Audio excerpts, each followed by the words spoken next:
గౌరవనీయులు చింతపండు సంజీవ్ నరసమ్మ గారిని వేదిక మీదకి రావాల్సిందిగా కరతర ధ్వనులతో స్వాగతిస్తాం. గోపాలరావు గారిని వేదిక మీదకి రావాల్సిన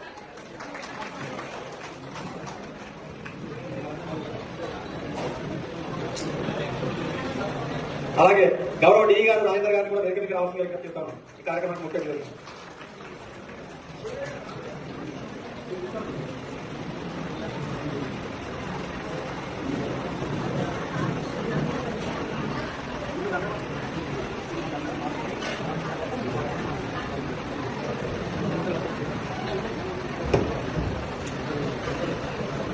ప్రజెంట్ ఉన్న కార్పొరేషన్ లో తన విశిష్ట సేవలు అందించి నిజాయితీకి అంకిత భావంతో నిజాయితీకి ప్రతి ఒక్కరికి సేవ చేయాలనే గుణంతో సేవ చేసి ఈ రోజు పదవి విరమణ పొందుతున్నటువంటి చింతపండు సంజీవ్ గారికి, అలాగే వారి సతీమణి నరసమ్మ గారికి, అలాగే ఈ కార్యక్రమానికి ముఖ్య అతిథిగా వచ్చినటువంటి గౌరవ కార్పొరేటర్ గారికి, డిఈ గారికి స్వాగతం చెప్తూ ఈ యొక్క కార్యక్రమాన్ని ప్రారంభించవలసిందిగా కోరుతున్నాం.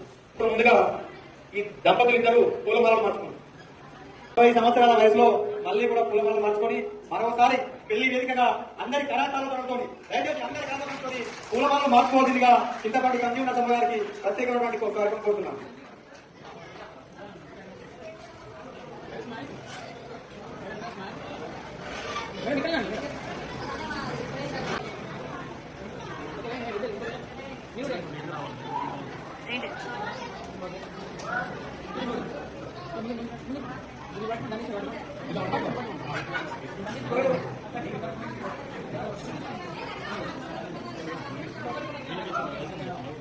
ఈ దంపతులు ఇద్దరు చూస్తే ఇప్పుడే పెళ్ళైన కొత్త జంటలాగా మనకు అనిపిస్తుంది. అవకాశం రావాలని చెప్పి వారు కూడా పూలమాలలు వేసుకొని మార్చుకోవాల్సిందిగా కోరుతున్నారు. వారి తరఫున మంచిర్యాల కార్పొరేషన్ మరియు ఆఫీసర్ సిబ్బంది తరఫున పూలమాలలు మార్చుకోవాల్సిందిగా గౌరవ దంపతులు కోరుతున్నారు.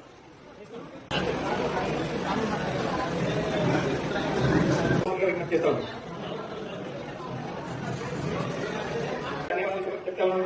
ముఖ్యంగా చింతపండు సంజయ్ గారికి నేను వారి పెద్దమ్మ కొడుకుని అంటే బాబాయ్ అవుతారు, పిన్ అవుతారు.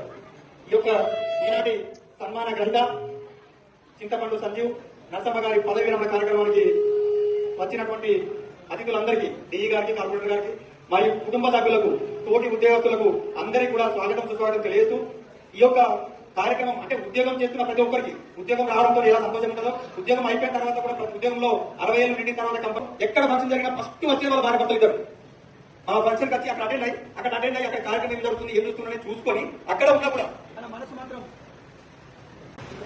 సన్మాన కార్యక్రమం ఏర్పడుతున్న సంజీవన్న గారికి, నరసమ్మ గారికి ధన్యవాదాలు. సంజీవన్న గారు గత 11 సంవత్సరాలు మేము కౌన్సిలర్ గారు 2 సార్లు చేసినాం, కార్పొరేటర్ గా 3 సార్లు. మాకు వార్డులో ఏ సమస్య వచ్చినా కూడా అంటే వర్క్స్ కానీ ఎమ్మెల్యే దగ్గర ఉండి నిధులు ఉన్నాయని మీకు వర్క్ పెట్టుకోమని ఎన్నో సార్లు చెప్పడం అంటే మా వార్డు అభివృద్ధిలో తన పాత్ర కూడా ఉండేది. అదేవిధంగా మొన్న కలిసినప్పుడు నేను రిటైర్మెంట్ మొదలై అయినా చెప్పడం జరిగింది. చాలా బాగా అనిపించింది. ఇంకా 5 years అయితే బాగున్నాను అన్నట్టుండే, ఎందుకంటే యాక్టివ్ ఉన్నాడు.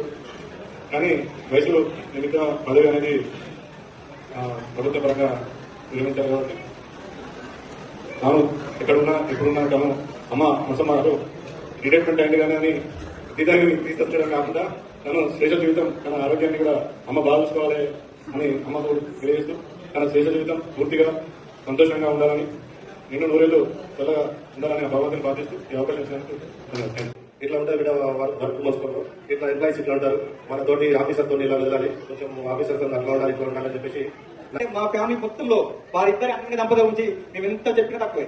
వారి జీవితం కూడా జీవితం కూడా ఆనందదాయకంగా ఉండాలని కోరుకుంటూ ఇంకా ఎవరైనా సంజీవ్ గారు మా డాడీ ఎప్పుడు కూడా ఆడ మగ అట్లా ఎప్పుడు చూడలేదు. మమ్మల్ని ఎప్పుడు చిన్నప్పటి నుంచి ఒకేలాగా పెంచారు. అట్లాగే తప్పు ఉన్నా లేకున్నా వాళ్ళ ఎలా ఉన్నా కూడా వాళ్ళ పొజిషన్ ఎలా ఉన్నా కూడా మాకు ఏ విషయంలో కూడా తక్కువ చేయలేదు. దానికి ఒక కారణం మా మమ్మీ కూడా, ఎందుకంటే మా మమ్మీ కూడా మా డాడీకి ఎప్పుడు ఎదురు చెప్పలేదు. వాళ్ళు ఏం చెప్పినా కూడా ఓకే సరే చేద్దాం అనేది దానికి ఎంత సపోర్ట్ ఇస్తుంది. చదివించారు. తను ఫైనాన్షియల్ గా ఎంత బాధపడుతున్నప్పుడు అది ఎప్పుడు నా దగ్గరికి రానివ్వలేదు.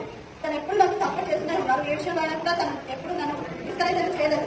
నేను ప్రతి విషయం మా డాడీతో షేర్ చేస్తున్నా కానీ తను కూడా ఏ విషయంలో కూడా ఎప్పుడు నేను ఐ మీన్ గుడ్ గా చెప్పినా బ్యాడ్ గా చెప్పినా ఎప్పుడు కూడా నన్ను ఎంకరేజ్ చేశారు. కానీ మనం చేయొద్దు అలా ఉండదు మాకు ఎప్పుడు చెప్పలేదు. ఎప్పుడు మాకు నచ్చిన వేలోనే వెళ్ళమని చేశారు. తన కాన్ఫిడెన్స్ తోటే నేను కూడా ఈరోజు ఒక సాఫ్ట్వేర్ ఇంకేగా పనిచేస్తున్నాను. తన ఎడ్యుకేషన్ వల్ల ఆ రోజు తను చాలా మంది అమ్మాయికి చదివేందుకు డిగ్రీ అయిపోయిందిగా పెళ్లి చేసేదాన్ని ఉంటే నేను ఇప్పుడు జాబ్ చేసేదాన్ని కాదు.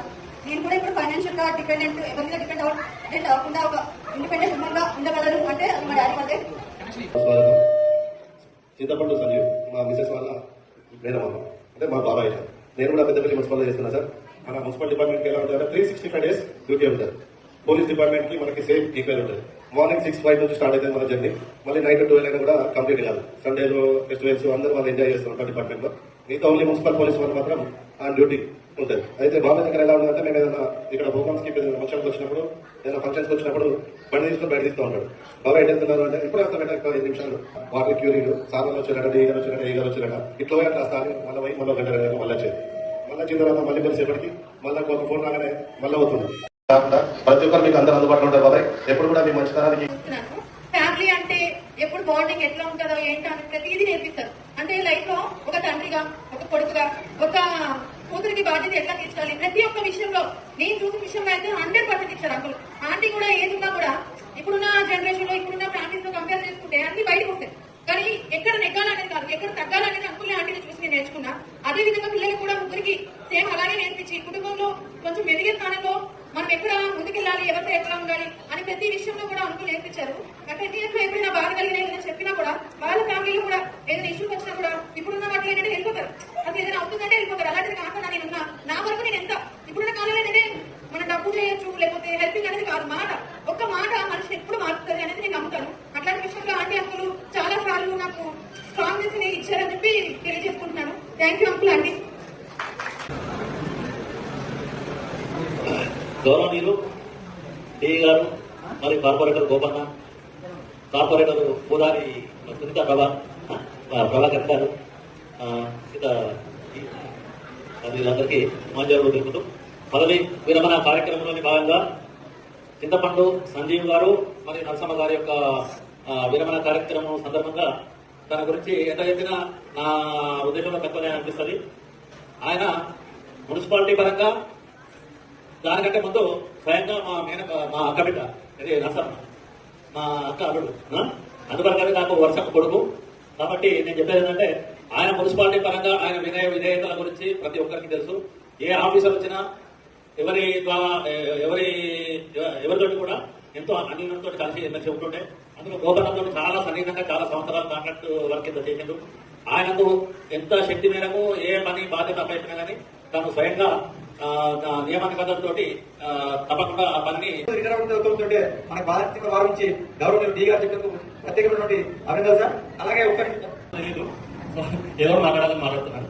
సో మాకే చెప్పినట్టు మా డాడీ అమ్మాయి అబ్బాయి అలా భేదం ఏం లేకుండా అందరినీ ఈక్వల్ గా చూసి కరెక్ట్ గా ఒక సిస్టమేటిక్ గా పెంచారని చెప్పొచ్చు. ఇప్పుడు బయట మాకు ఉన్న ఇప్పుడు పలానా సంజీవ్ వాళ్ళ అబ్బాయి అమ్మాయి అంటే వాళ్ళు డీసెంట్ అనే పేరు మాత్రం బయట ఉంది. సో అదొక పెద్ద అసెట్. అండ్ నేను ఇప్పుడు ఈ స్టేజ్ లో ఉండడానికి కూడా ఆయన ఒక యాక్చువల్లీ రోల్ మోడల్. నేను ఇప్పుడు చాలా వరకు చెప్పలేను కానీ ఆఫీస్ లో ఎప్పుడు మాకు ఈవెంట్స్ జరిగిన రోల్ మోడల్ అనే టాపిక్ వస్తే నేను డాడీ అని చెప్పి ఎక్స్ప్లెయిన్ చేస్తాను మీ అందరికి. సో ఎందుకు అంటే ఆయన చిన్నప్పటి నుంచి మమ్మల్ని ఎలా పెంచాడు, మేము ఎలా పెరిగాము, అంటే ఫైనాన్షియల్ ప్రాబ్లం ఉన్నా కూడా ఆయన ఎలా ట్యాకిల్ చేస్తారు. సో ఇప్పుడు మేము ఎలా ట్యాకిల్ చేస్తామో అవన్నీ ఆయన దగ్గర నుంచి నేర్చుకున్నాయి. సో ఆయన ఒక రియల్